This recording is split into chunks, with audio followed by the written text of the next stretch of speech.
no itu. Apa ebo ba?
Ime ka ha nwee ike bịakwute anyị udo Chineke ka bịa ka nọnye anyị ihe anyị ka emeta nụ ka eme ka ọ bụrụ iji wenye aha nsọ udo bịa gozie ọjị ka anyị taa ka ọ bụrụ iji gozie ọnụ ya n'aha Jizọs Kraịst onye nwe anyị.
So because we need it to arrange.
ọzọ anyị na-ekele gị. Aha mba Adadiora mma. Mbụ ihe na-ekpokọwe Adadiora mma TV na YouTube. Okay, interesting. Now. Biko mmemme na-anọ emeta nụ ndị ebushiri mmemme n'ụwa na-emeta nụ. Omenala baba. Nnekwa anya ịhụ na ndị ọgọ anyị bịa. Ahụ Enugu-Ukwu bịa. Mmemme a na-emeta abụ bịa ma oge. Ọ na-abụ ije ekike nwaanyị. Imechi omenala nke anyị ma mee onye a. Anyị ji Enugu-Ukwu. Imechi omenala ha nabatacha anyị.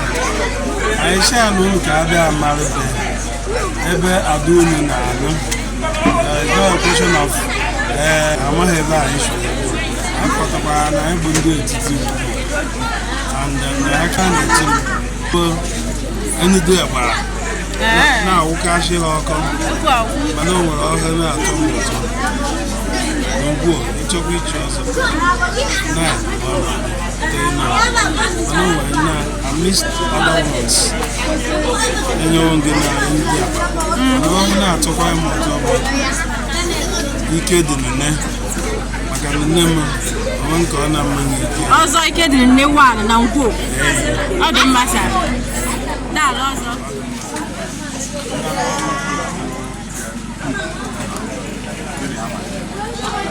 Baba anyị ekele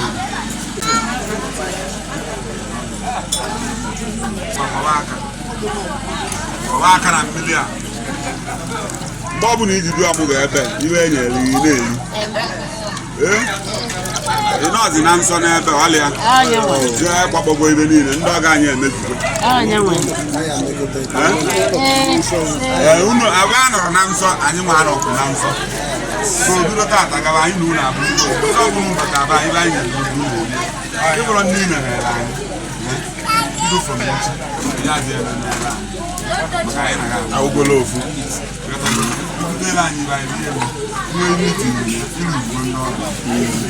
Hi guys, as you can see here, we have a cultural practice going on.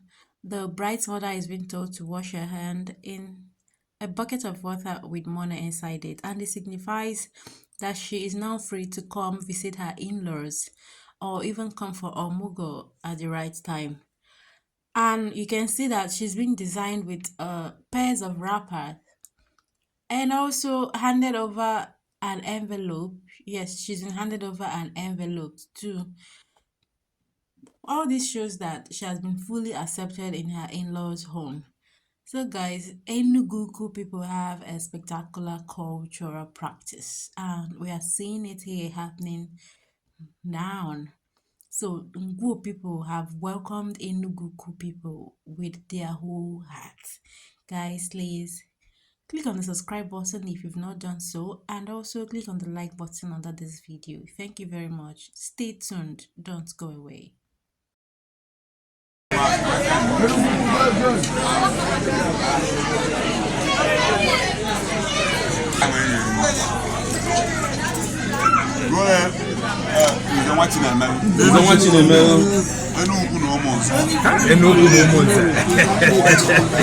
Enugu-Ukwu na ụmụnze.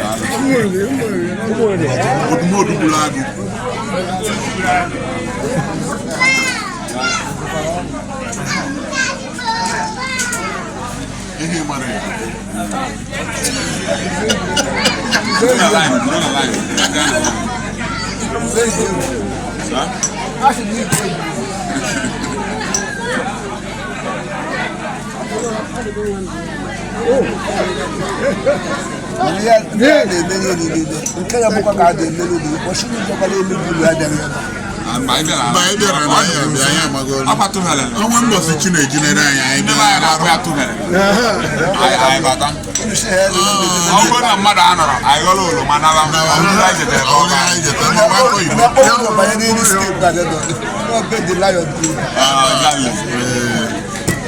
Anyị adụrụ ala so uwe onye ọkara si anyị bịara. Anyị bịara nso. Anyị bụrụ ndị amụ ya ama.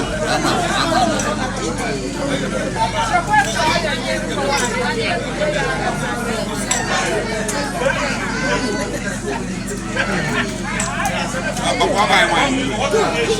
Mama, hey, Mama. Aha m bụ Ada Diorama. Ọ mụ na-achịkọba ihe omume dị iche iche na Ada Diorama TV na YouTube. So, anyị bịara mmemme taa mana anyị amaghị mmemme a na-eme. Biko kọtụrụ na anyị mmemme a na-eme taa. Ife mmadụ bụ na ndị ibu unu ga-arụ nwa m nwaanyị. So, ha emesigbo ife niile. Unu bụ ndị ebe? Anyị bụ ndị Enugu. A na-agba agụ ọrụ n'elu. So, emesigbo ya na-agbasa ọrụ. Asịsị aka m nwa mezie mmadụ. Ka mezie mmadụ ebe ahụ. Ọ ihe anyị kebata. So, ụmụnne m na ndị dị m asịsị. Ka obi dị gị na nke taa? Obi bụ ụzọ pọlị na Adị m afọ m na aka gị juru ukwu akwa na akpa ego. Ọ dị mma, daalụ ma maka ọ dị. Na-eme ọfụma ele na-akpụ na ya eme unu melie tijara so kwalụ na onwe unu aka. Ịbụrụ tata anyị bịa n'ọnọdụ ka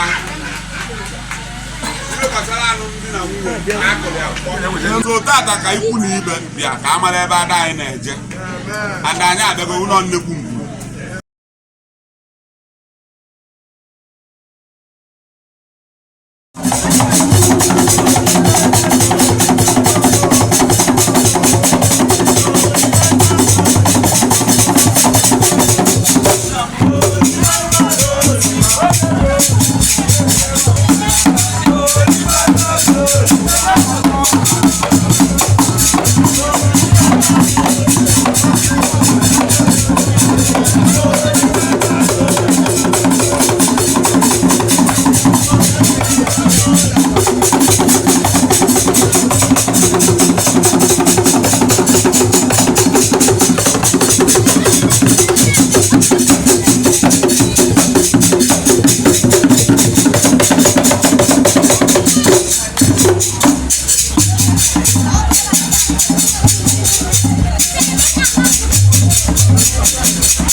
na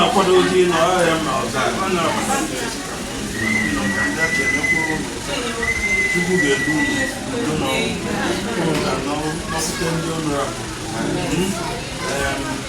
ndị be anyị si na kpoo ji ebe ọgọ kpoo na abụ ọgọ ọgụghọtaghị ihe anyị na-ekpe ekpere mgbe ikpere na nwa nwoke mgbe ikpere ọzọ nwa nwaanyị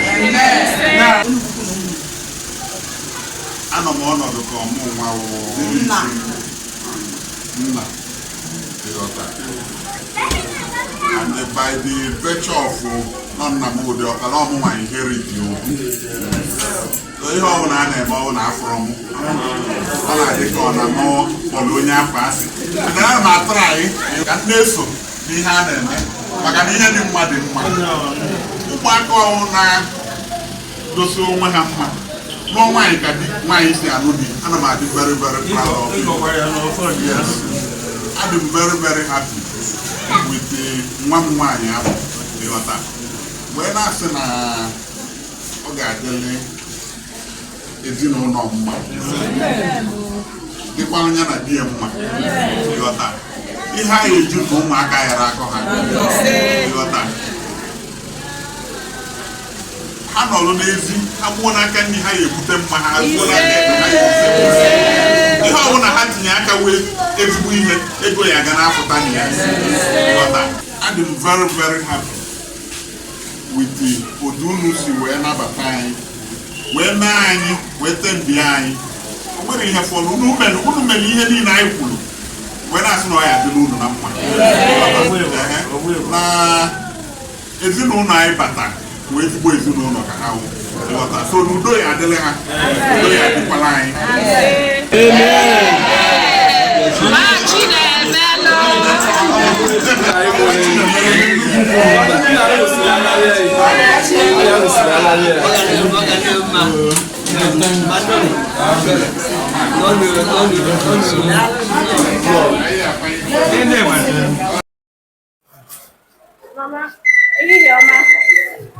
Nne, daalụ.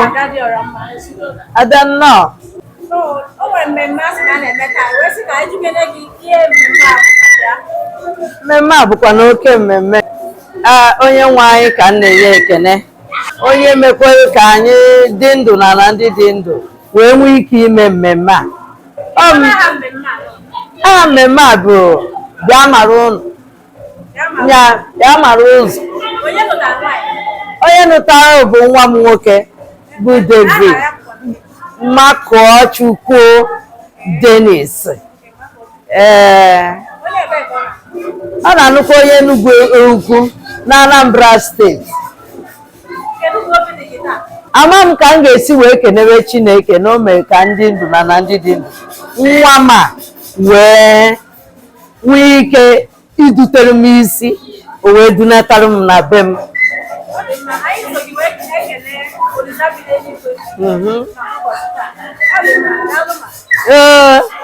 Daalụ nne o.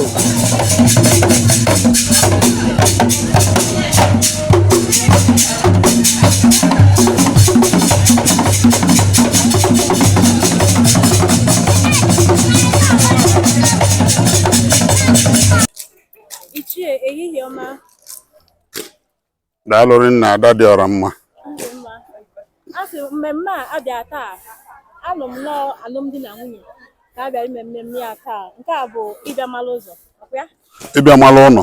Ịbịa mala ụlọ. Ọgọ bịa mala ụlọ. Ọgọ bịa mala ụlọ. Nze nwa Chinemelụ n'Enugu Ukwu na Ụmụnri. Ọ dị mma. Wee sị biko ka mmakere ka obi dị gị na mmemme a na-eme taa.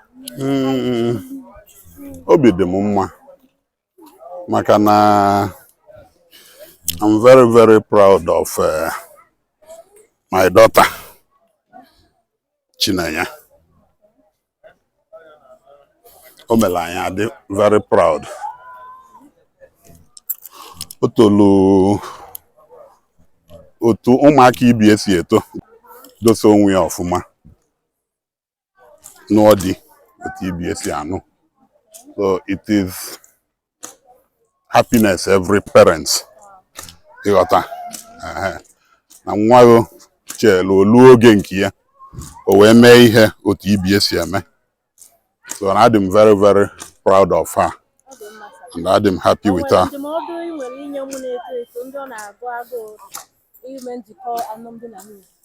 Yeah, the modern women you have nwatakịrị nwanyị ọwụna ya dosa onwe ya ọfụma. Ya dosa onwe ya ọfụma maka na asị na ụkwalu oge ọ daa. Idosa onwe gị ọfụma. Ha na-asị na di na-afịa I believe from that. No, idosa onwe gị ọfụma di ga-achọlụ gị bịa ịghọta. So na nwa m nwanyị Chinenye dosila onwe ya ọfụma di wee chọlụ ya bịa. And I'm very happy. No man, I was very proud of her. Nze nwa Chinemelu n'Enugu-Ukwu na Umunri. Daalụ rinne.